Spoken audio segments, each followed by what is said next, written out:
लाश के सड़ने के बाद पड़ोसियों को स्मेल ना आए, इस हत्याकांड का खुलासा ना हो, उसके लिए साजिश। कोई अल्लाह अलग नहीं है, कृष्ण अलग नहीं है, गॉड अलग नहीं है, एक ही। हरे कृष्ण। आज हम जीसस क्राइस्ट के विषय में चर्चा करेंगे और वो ये है कि जीसस क्राइस्ट ने बाइबल में कहा आई एम द वे, और कृष्णा भी कह रहे हैं भगवद गीता में आई एम द वे।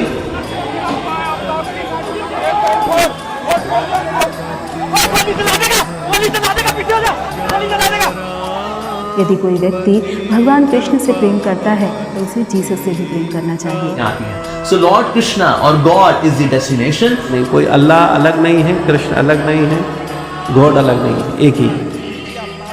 एक फ्रिज खरीदा और श्रद्धा के जो शव के टुकड़े थे उसको फ्रिज के अंदर रख दिया। So Bhagavad Gita is nothing but the continuation और सीक्वल ऑफ बाइबल। नहीं, कोई अल्लाह अलग नहीं है, कृष्ण अलग नहीं है, गॉड अलग नहीं है, एक ही। जीसस क्राइस्ट शक्का वेश अवतार हैं, वे भगवान के पुत्र हैं। मैं दो बेटियों का बाप हूँ, कल को मैं अपने नहीं सर, कानून तो इसको सेफ्टी दे रहा है। डर हमारी बहन बेटी सुरक्षित नहीं है तो क्या करेंगे? मैडम आप भी किसी की बहन बेटी, हमारी बहन। ये बच्ची वही है जिसको अपने धर्म की शिक्षा नहीं मिली, ना अपने माँ बाप से ना स्कूल से। इसलिए मैं इस बच्ची की गलती नहीं बताता सर। देखो बच्चे वही फॉलो करते हैं जो वो देखते हैं, पढ़ते हैं और सुनते हैं। उनको अल्लाह भी बोलते हैं, उनको गॉड भी बोलते हैं, उनको यहोवा भी बोलते हैं, उसमें कोई भेद नहीं। कोई अल्लाह अलग नहीं है, कृष्ण अलग नहीं है, गॉड अलग नहीं है, एक ही।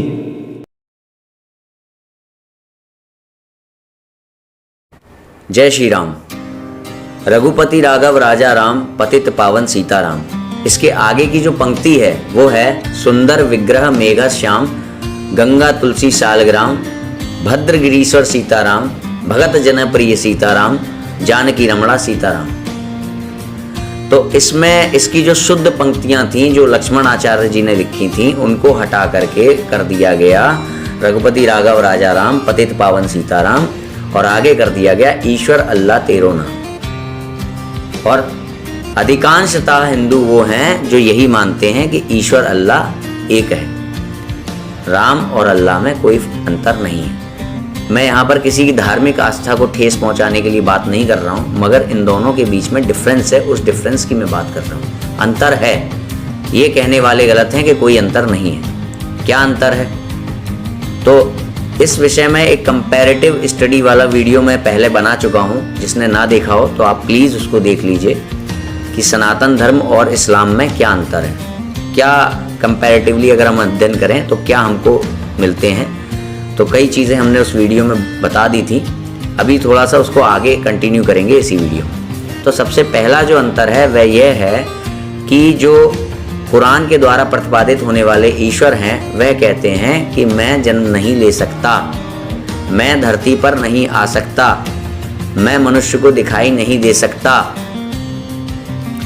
वहीं पर जो सनातन धर्म का ईश्वर है भगवद गीता के 4 अध्याय के 7वें श्लोक में कहता है कि जब जब इस धरती पर पाप बढ़ेगा, जब जब धर्म की हानि होगी, तब तब मैं आऊँगा साधु भक्तों के उद्धार के लिए, धर्म की रक्षा के लिए मैं आऊँगा।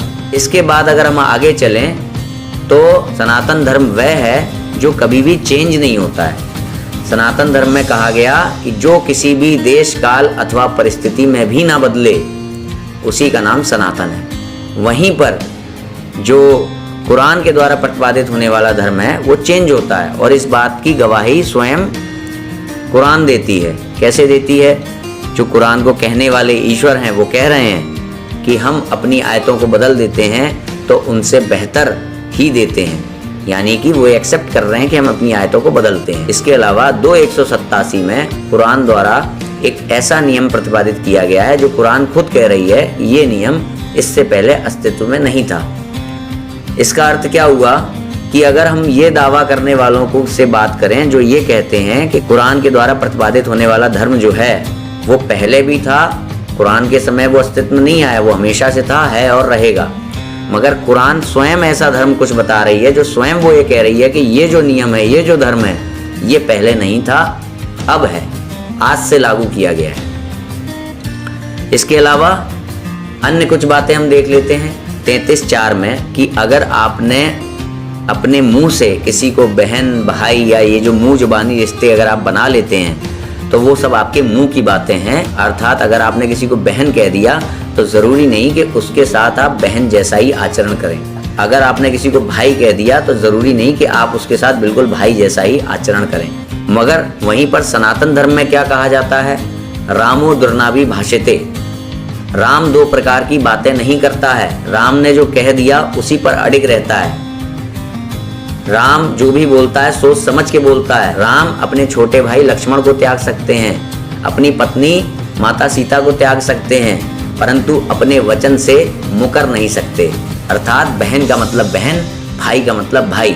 मगर 33:4 में कुरान के द्वारा कहा गया है कि अगर आप किसी को बहन भाई या माता जैसा शब्द कोई बोल भी देते हैं मगर उस पर कायम रहना आपके लिए ज़रूरी नहीं है, व्यवस्था नहीं है। ये सब आपके मुंह की बातें हैं। तो मुंह की बातों को वहाँ पर महत्व नहीं दिया गया है और यहाँ पर मुख की बातों को भी महत्व दिया गया है। अब इसमें एक तर्क आ सकता है सामने कि यदि आपने किसी को भाई बोल दिया, मान लीजिए हम किसी सब्जी वाले से सब्जी खरीदते हैं और उस समय उससे बोल देते भैया ये कैसे दिए, तो अगर हमने उसको भाई बोल दिया है तो क्या हमें उसको अपनी जायदाद से हिस्सा भी देना पड़ेगा?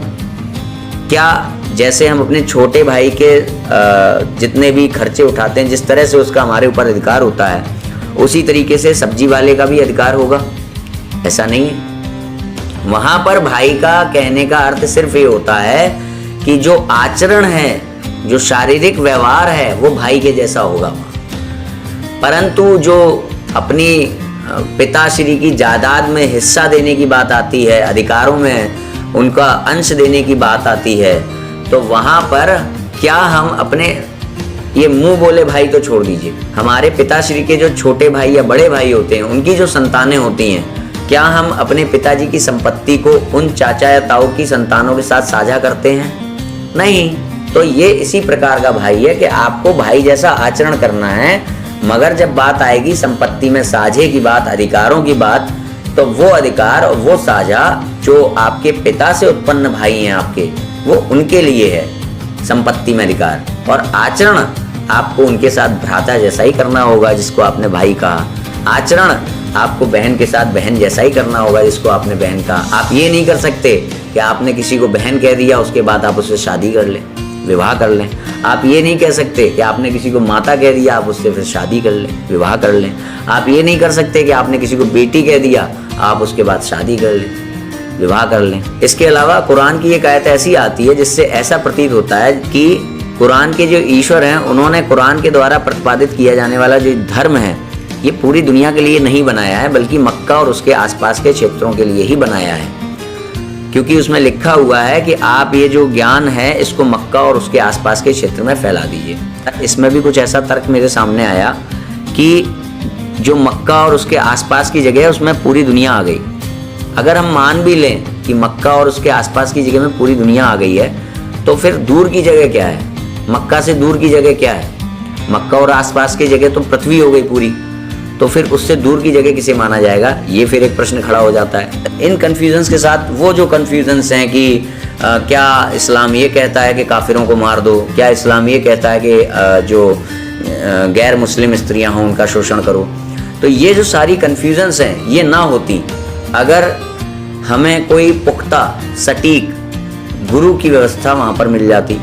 मगर मैंने कोशिश किया कि वहाँ पर एक जो गुरु की व्यवस्था है उसको ढूंढने का, तो वहाँ पर मुझे जो प्राप्त हुआ बहुत जतन करने के बाद, वो एक श्लोक वहाँ का मुझे एक आयत प्राप्त हुई 4:59, जिसमें कहा गया है कि आपको या तो नबी को फॉलो करना है यानी प्रॉफिट को फॉलो करना है, या फिर आपको जो ईश्वर हैं अल्लाह उन्हें फॉलो करना है, और या फिर आपको अधिकृत लोगों को फॉलो करना है। अब नबी तो आज है नहीं जिन्हें हम फॉलो कर सकें, ईश्वर यहाँ पे अवेलेबल है नहीं, ईश्वर ने अपनी जो छुट्टी देनी थी वो दे दी है। अब बात आती है अधिकृत लोग। अब ये अधिकृत लोग कौन होने चाहिए, उनकी पहचान क्या है, किस तरह से ढूंढें? ये सब सटीक बातें वहाँ पर अवेलेबल नहीं है। इस प्रकार से सनातन धर्म में सबसे पहले तो गुरु की महत्ता पे बहुत जोर दिया गया है कि मनुष्य चाहे चारों वेद पढ़ ले, सारे पुराण पढ़ ले, उपनिषद पढ़ ले, मगर जब तक वो गुरुमुख नहीं होगा, जब तक वो गुरु का सानिध्य प्राप्त नहीं करेगा, ये सभी चीज़ें उसकी मति भ्रष्ट करने वाली हैं। इसके बाद सनातन धर्म ग्रंथ जो हैं गुरु की बहुत सटीक पहचान भी देते हैं, जैसे गुरु परंपरा से होना चाहिए, गुरु अंतिम निर्णायक गुरु ब्रह्मचारी सन्यासी होना चाहिए। इसके बाद वो सभी शास्त्रों में, सभी श्रुति स्मृति शास्त्रों में सामंजस्य की शिक्षा देने वाला होना चाहिए, और अंततः गुरु वह होना चाहिए जो शिष्य का संशय दूर कर सके। तो ये सब बिल्कुल सटीक पहचान दे दी गई, जिससे कि अगर कोई व्यक्ति सनातन धर्म ग्रंथों को पढ़ करके गुरु को ढूंढने निकलता है, उसके मन में बहुत सारी भ्रामक बातें आ रही होती हैं, तो वो उनका निदान कर सकता है।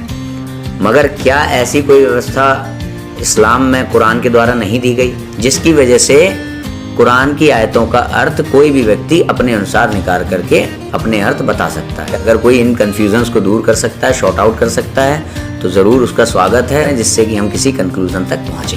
पर जो ईश्वर अल्लाह तेरो नाम है, उसमें हमने एक बड़ा अंतर देख लिया, दो बड़े अंतर, कि जो सनातन ईश्वर है वो ये कहता है कि मैं जन्म ले सकता हूँ, मैं पृथ्वी पर आ सकता हूँ, मैं अवतारित हो सकता हूँ, और जो इस्लाम का ईश्वर है वो कहता है कि मैं तो क्या, मेरी संतान भी जन्म नहीं ले सकती। इसके अलावा राम कहते हैं रघुकुल रीत सदा चली आई, प्राण जाई पर वचन न जाई, और अल्लाह कहते हैं कि अगर तुमने किसी को मुंह से कुछ बोल भी दिया है तो वो सब तुम्हारी मुंह की बातें हैं, उस पर ज़्यादा गौर करने की आवश्यकता नहीं है। तो ये अंतर है, इसलिए आइंदा से आप कभी भी इसको गाने से बचिएगा कि रघुपति राघव राजा राम, पतित पावन सीताराम और ईश्वर अल्लाह तेरो नाम, ये ना गाएं, आप उसकी शुद्ध पंक्तियां गाएं।